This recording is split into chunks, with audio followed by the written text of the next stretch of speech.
दोस्तों, आप सभी का मेरे YouTube चैनल पर स्वागत है। जैसा कि आपने मेरी पिछली वीडियो में देखा, एनवायरनमेंट या पर्यावरण होता क्या है, इसकी हिस्ट्री या इतिहास होता क्या है, ये हमने जान लिया है। इस वीडियो में हम जानेंगे कि पर्यावरण के घटक कौन से हैं, मतलब what is component of environment.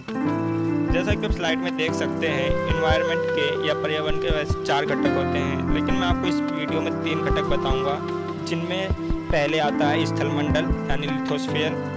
Lithosphere दोस्तों, लिथोस्फीयर का मतलब होता है स्थलमंडल।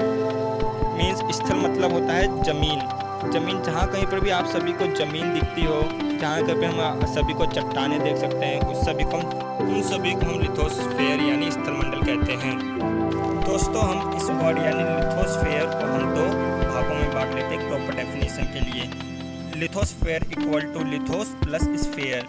जैसा कि लिथोस जो वर्ड है ये ग्रीक भाषा से लिया गया है, जिसका मतलब होता है, या हम कह सकते हैं इसका ये चट्टानों के लिए हम इसका प्रयोग करते हैं। जो स्फीयर वर्ड है इसका या तो कोई क्षेत्र या किसी प्रदेश के लिए हम इस्तेमाल करते हैं। तो दोस्तों, ऐसा क्षेत्र या ऐसी जगह जहाँ कहीं पर भी हम ज़मीन या चट्टानों को देख सकते हैं, उन सभी को हम स्थलमंडल कहते हैं। तो दोस्तों, जो हमारा स्थलमंडल है ये कई सारे भागों में बटा पड़ा है। दोस्तों, जिस जमीन पर हम खड़े होते हैं वो पृथ्वी की सबसे ऊपरी परत होती है, जिसे हम भूपृष्ठ अथवा भूपृष्ठ कहते हैं। जैसे जैसे हम पृथ्वी के अंदर जाते हैं, इसकी जो पार्ट या भाग है वो बढ़ते जाते हैं। साधारण भाषा में कहें तो भूपृष्ठ के बाद मेंटल आता है, जो हमारे पृथ्वी के क्रोड तक फैला हुआ रहता है।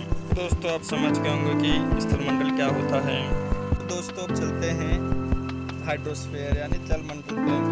दोस्तों, जो आप पृथ्वी को ऊपर से देखते हैं तो जो नीला नीला घिरा हुआ एरिया होता है उसे हम जलमंडल कहते हैं। जलमंडल में कई सारे महासागर होते हैं, नदियाँ होती हैं, झीलें होती हैं, कई सारी चीज़ें होती हैं।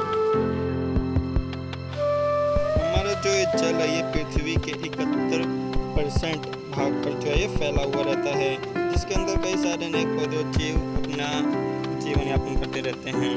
पानी में भी आपने कई सारे इसके भाग देखे होंगे, जैसे कुछ पानी खट्टे होते हैं, कुछ मीठे होते हैं। तो जो पृथ्वी पर खट्टे पानी होते हैं जिन्हें हम लवण के रूप में देखते हैं, वो 97% तक होते हैं, जो महासागर से मिलता है। और जो दोस्तों, जो हमारे पास पीने लायक पानी होता है वो केवल 2 से 3% तक होता है, जबकि जो हम नदियों और जलाशयों में जो हम पानी देखते हैं वो केवल 7% तक ही होता है, जिसमें मनुष्य उसमें अपना काम कर सकता है यानी गुजारा कर सकता है। तो दोस्तों, अब चलते हैं वायुमंडल पे।